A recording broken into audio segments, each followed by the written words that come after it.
Hello everyone, welcome back to Lakshmi kitchen. ನೀವೇನಾದರೂ ನಮ್ಮ ಚಾನಲ್ನ ಹೊಸದಾಗಿ ನೋಡ್ತಾ ಇದ್ದರೆ ಸಬ್ಸ್ಕ್ರೈಬ್ ಮಾಡಿ ಅಂತ ಕೇಳ್ತಾ, ಇನ್ನಷ್ಟು ಹೊಸ ವೀಡಿಯೋಗಳಿಗೆ ಪಕ್ಕದಲ್ಲಿರೋ ಬೆಲ್ ಐಕನ್ ಕೂಡ ಪ್ರೆಸ್ ಮಾಡಿ. ಇವತ್ತಿನ ಈ ವಿಡಿಯೋದಲ್ಲಿ ಎಲೆಕೋಸ್ ಪಲ್ಯ ಯಾವ ರೀತಿ ಮಾಡೋದು ಅಂತ ನೋಡ್ಕೊಳ್ಳೋಣ. ಮೊದಲನಾಗಿ ಒಂದು ಪಾತ್ರೆ ತೊಗೊಂಡಿದ್ದೀನಿ. ಒಂದು ಪಾತ್ರೆಗೆ ಒಂದು ಸ್ವಲ್ಪ ನೀರನ್ನ ಹಾಕಿ ಒಂದು ಸ್ವಲ್ಪ ನೀರು ಬಿಸಿ ಆಗೋವರೆಗೂ ಬಿಟ್ಟಿದ್ದೀನಿ.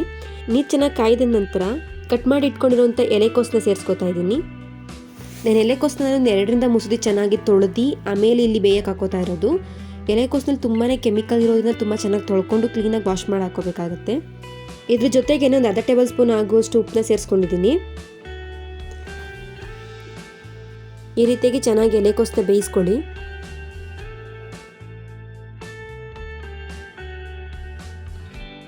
ಎಲೆಕೋಸು ಬೆಂದಿದೆಯಲ್ಲ ಅಂತ ಗೊತ್ತಾಗೋದಕ್ಕೆ ಅದರಲ್ಲಿರುವಂಥ ಕಲರ್ ಚೇಂಜ್ ಆಗುತ್ತೆ.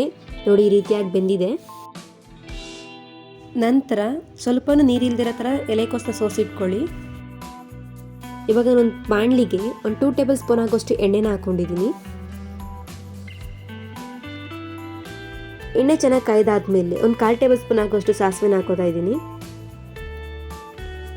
ಸಾಸಿವೆ ಚೆನ್ನಾಗಿ ಸಿಡಿದ ಆದಮೇಲೆ ಒಂದು 1/4 ಟೇಬಲ್ ಸ್ಪೂನ್ ಆಗೋಷ್ಟು ಕಡಲೆಬೇಳೆ, 1-2 ಒಣಗಿರೋ ಮೆಣಸಿನ್ಕಾಯಿನ ಹಾಕೋತಾ ಇದ್ದೀನಿ.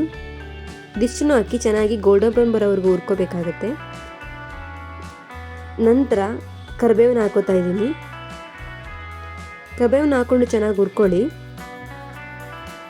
ಇದಿಷ್ಟು ಚೆನ್ನಾಗಿ ಹುರ್ಕೊಂಡಿದ್ದ ಆದ ನಂತರ ಸಣ್ಣದಾಗಿ ಕಟ್ ಮಾಡಿ ಇಟ್ಕೊಂಡಿರುವಂಥ ಈರುಳ್ಳಿನ ಹಾಕೋತಾ ಇದ್ದೀನಿ.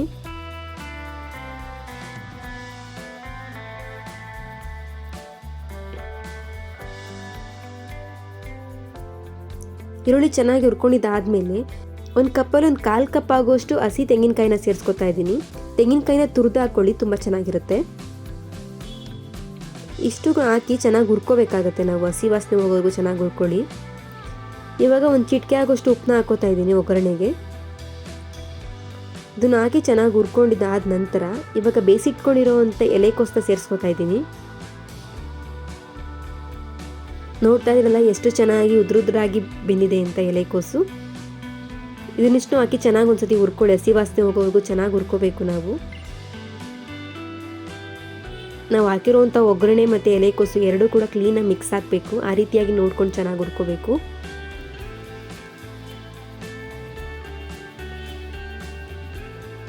ಈಗ ಒಂದು ಚಿಟಿಕೆ ಆಗೋಷ್ಟು ಅರಿಶಿಣದ ಪುಡಿನ ಸೇರಿಸ್ಕೊತಾ ಇದ್ದೀನಿ. ಅರಿಶಿಣದ ಪುಡಿ ಆಪ್ಷನಲ್ಲು, ಹಾಕಿದ್ರೆ ಹಾಕ್ಬೋದು, ಇಲ್ಲಾಂದ್ರೆ ಇಲ್ಲ. ಹಾಕೋದ್ರಿಂದ ತುಂಬಾ ಚೆನ್ನಾಗಿ ಕಲರ್ ಕೊಡುತ್ತೆ. ಇಷ್ಟು ಮಾಡಿಕೊಂಡೆ ನಾವು ಡೈಲಿ ಮಾಡ್ಕೊಳ್ಳುವಂಥ ಅಡುಗೆ ಜೊತೆಗೆ ಒಂದು ಪಲ್ಯ ಕೂಡ ರೆಡಿ ಆಗುತ್ತೆ. ತುಂಬಾ ಸುಲಭವಾಗಿ ಮಾಡ್ಕೋಬೋದು, ಬೇಗ ಕೂಡ ಮಾಡ್ಕೋಬೋದು.